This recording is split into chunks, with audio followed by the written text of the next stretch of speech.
আসসালামু আলাইকুম প্রিয় দর্শক, অন্য মঞ্চের আলাপচারিতায় আপনাদের সকলকে আমন্ত্রণ জানাচ্ছি। যে বিষয়টি নিয়ে এখন কিছু কথা বলবো, এটি একটি অত্যন্ত গুরুত্বপূর্ণ এবং সংবেদনশীল প্রশ্ন। প্রশ্নটি হলো, বাংলাদেশে কি দ্রুত কোনো সেনা অভ্যুত্থান হতে চলেছে? প্রশ্নটি বহু মানুষের মনে ঘুরপাক খাচ্ছে, আমরা সবাই জানি। বিশেষ করে বাংলাদেশের বর্তমান রাজনৈতিক এবং সামাজিক প্রেক্ষাপটে এই প্রশ্নটি অত্যন্ত গুরুত্বপূর্ণ। তবে এই প্রশ্নের উত্তর দেওয়ার আগে আমাদের কিছু মৌলিক বিষয় বুঝতে হবে। প্রথমত আমাদের বুঝতে হবে যে সেনা অভ্যুত্থান কখন হয় ও কেন হয়। সেনা অভ্যুত্থান তখনই হয়, তাকেই বলে যখন সামরিক বাহিনী দেশের বেসামরিক সরকারের নিয়ন্ত্রণ দখল করে নেয়। এর পেছনে অনেক কারণ থাকতে পারে, যেমন রাজনৈতিক অস্থিতিশীলতা, যখন কোনো দেশে রাজনৈতিক সংকট চরম আকার ধারণ করে, সরকার জনগণের আস্থা হারায় এবং দেশ পরিচালনায় ব্যর্থ হয়, তখন সামরিক বাহিনী নিজেদেরকে উদ্ধারকারী হিসেবে তুলে ধরে। বাংলাদেশে এখন বলা বাহুল্য, বাংলাদেশে যে ইউনূস সরকার আছে সেটা কোনো সরকার মানে নির্বাচিত সরকার নয়, সেটা হচ্ছে অবৈধ দখলদার সরকার।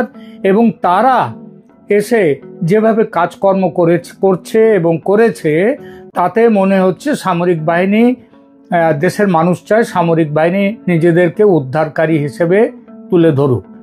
দ্বিতীয় কথা, অর্থনৈতিক সংকট কখন হয় সেই প্রসঙ্গে বলতে হয় চরম অর্থনৈতিক দুরবস্থা, উচ্চ মুদ্রাস্ফীতি, বেকারত্ব এবং দারিদ্র্য যখন জনগণের মধ্যে অসন্তোষ সৃষ্টি করে, তখন এর সুযোগ নিয়ে কিংবা এই অবস্থা থেকে বাঁচতে সামরিক বাহিনী ক্ষমতা দখলের চেষ্টা করে। বলা বাহুল্য, এই প্রত্যেকটা অবস্থায় বাংলাদেশের ক্ষেত্রে একেবারে যাকে বলে জাজ্জল্যমান। 3 নম্বর, কখন সামরিক বাহিনীর ক্ষমতা নেয়? যখন সামরিক বাহিনীর ভেতরে অসন্তোষ থাকে। সামরিক বাহিনীর উচ্চপদস্থ কর্মকর্তাদের মধ্যে যদি কোনো কারণে অসন্তোষ থাকে, যেমন বিভিন্ন কারণ, তখনও যদি তাদের বিরুদ্ধে সরকারের কোনো ব্যবস্থা সামরিক বাহিনীর স্বার্থের পরিপন্থী হয়, তাহলে তখন অভ্যুত্থান হতে পারে।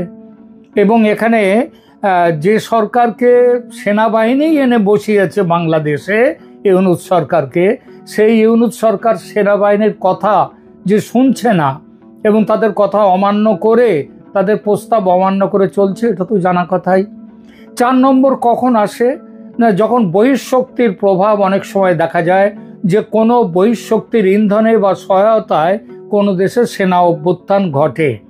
এবং 5, কোনো উচ্চাকাঙ্ক্ষী সেনাকর্তা যখন দেশের শাসক হতে চান। এবার আসি বাংলাদেশের প্রসঙ্গে।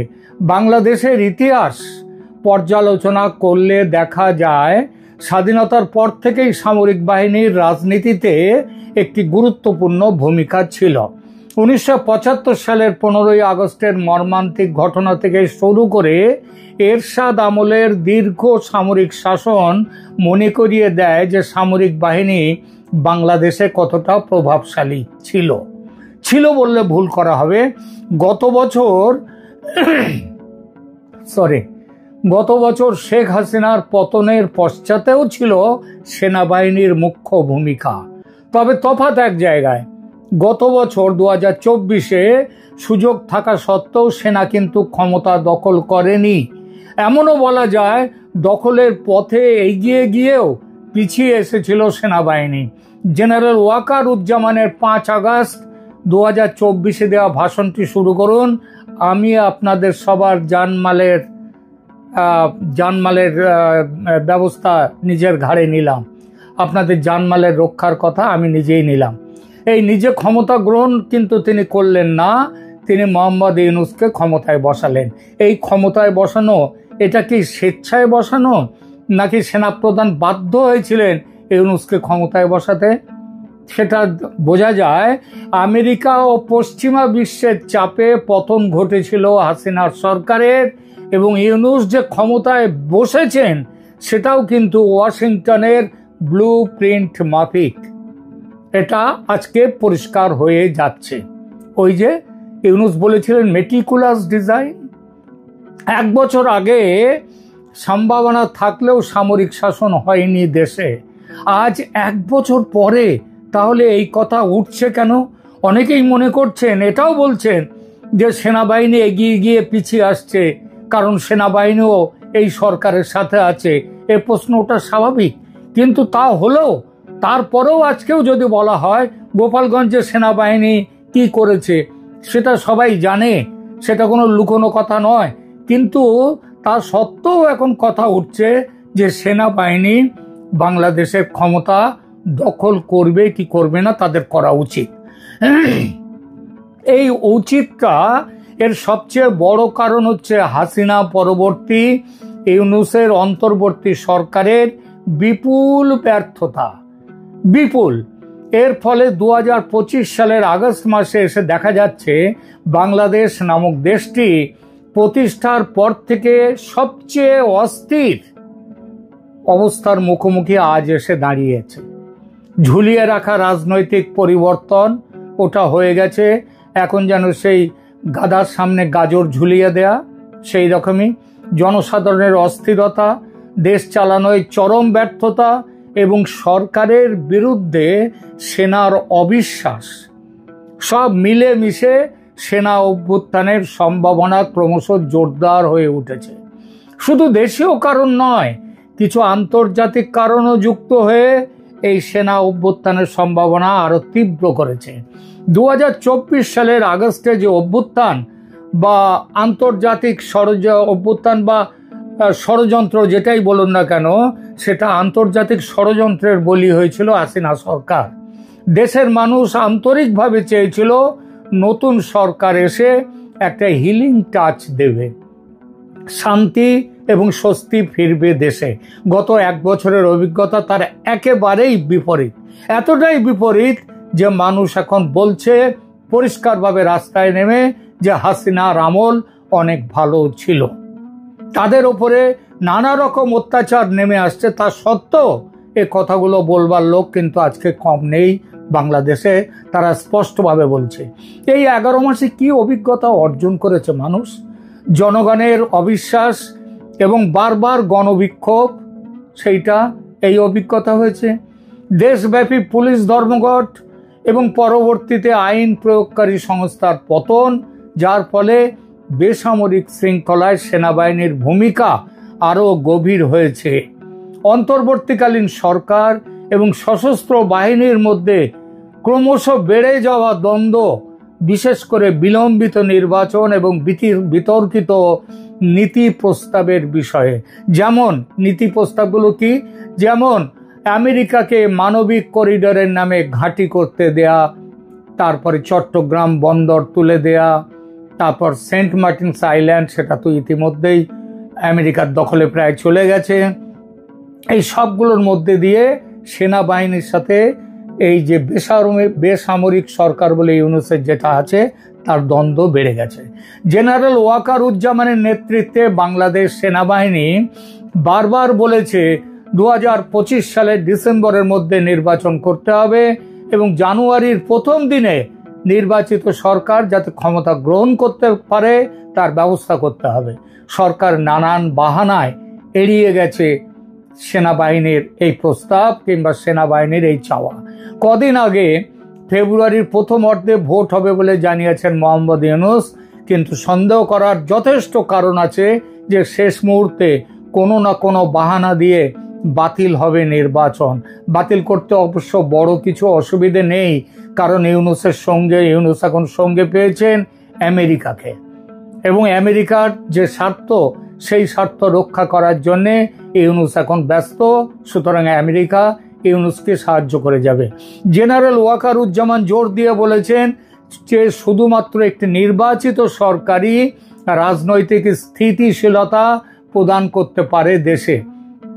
আসন্ন সামরিক হস্তক্ষেপের গুজব বা সম্ভাবনার কথা সেটা কিন্তু চারদিকে ঘুরে বেড়াচ্ছে, এবং এই সম্ভাবনার কথা সত্ত্বেও, এইসব গুজব সত্ত্বেও সেনাবাহিনীর মুখপাত্ররা কিন্তু আনুষ্ঠানিকভাবে অভ্যুত্থানের কোনো উদ্দেশ্য বা পরিকল্পনা আছে সেনাবাহিনীর সেটা অস্বীকার করেছেন, এবং জনগণ এবং আন্তর্জাতিকভাবে গণতন্ত্রের প্রতি সেনা তাদের অঙ্গীকার আশ্বস্ত করার চেষ্টা করেছে, বলেছে যে ক্যান্টনমেন্টের এই চিন্তা, দেশের ক্ষমতা দখল করার কোনো চিন্তা নেই।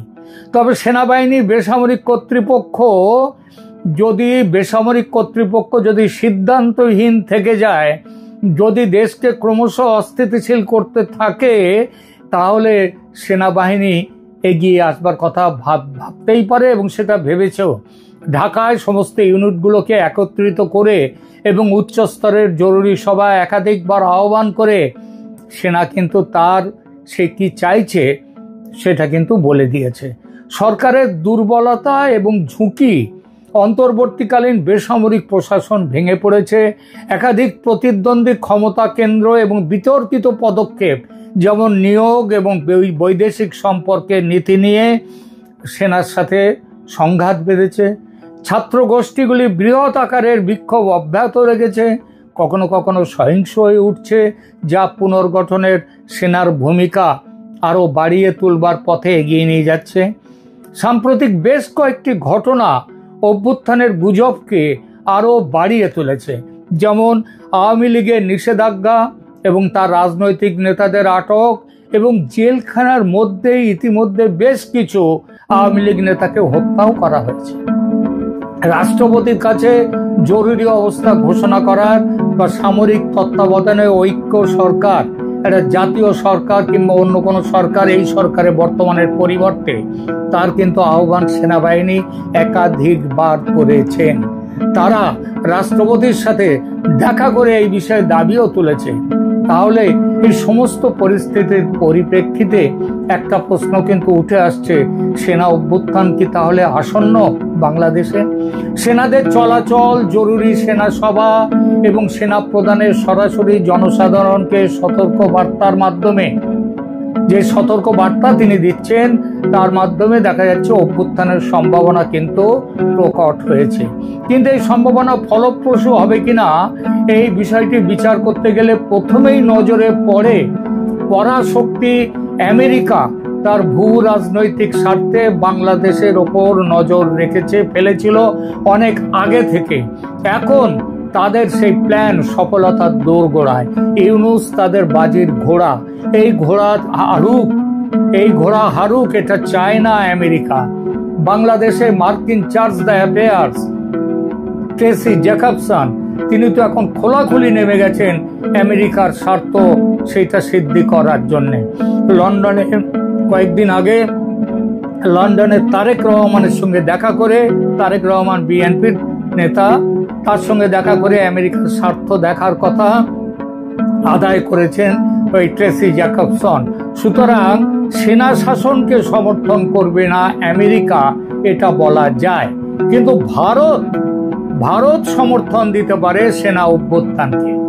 ভারত চায় বাংলাদেশে একটি free, fair and inclusive election যত শীঘ্র সম্ভব হোক। এইখানে সেনাবাহিনীর সাথে ভারতের চাওয়াটা এক। এবং শুধু তাই নয়, free, fair and inclusive election মানে যেখানে আওয়ামী লীগ প্রতিদ্বন্দ্বিতার সুযোগ পাবে।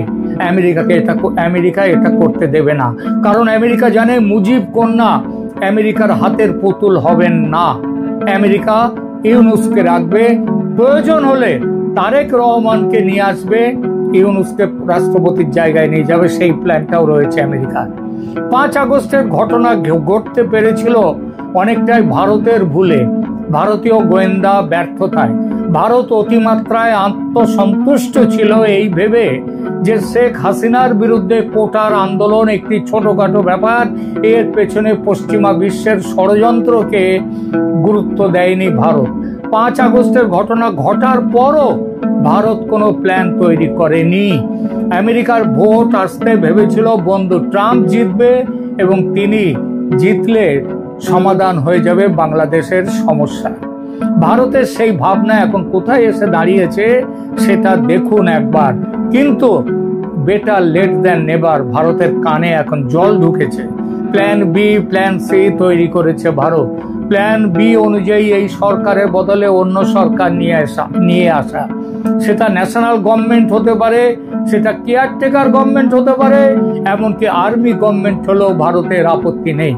এবং প্ল্যান সি হলো আওয়ামী লীগের মুক্তি ফৌজ যুদ্ধে নামলে ভারত তাদের সাহায্যে এগোতেই পারে। শেষ পর্যন্ত উত্তরটা কি দাঁড়ালো? তাহলে দাঁড়ালো এই যে রাজনৈতিক বিচ্যুতি, নিরাপত্তা ভাঙন এবং ক্রমবর্ধমান বেসামরিক অস্থিরতার কারণে আগাম সেনা হস্তক্ষেপের ঝুঁকি বাংলাদেশে একান্তই বাস্তব এবং সেটা জরুরিও। এখনকার মতো এখানেই রাখছি।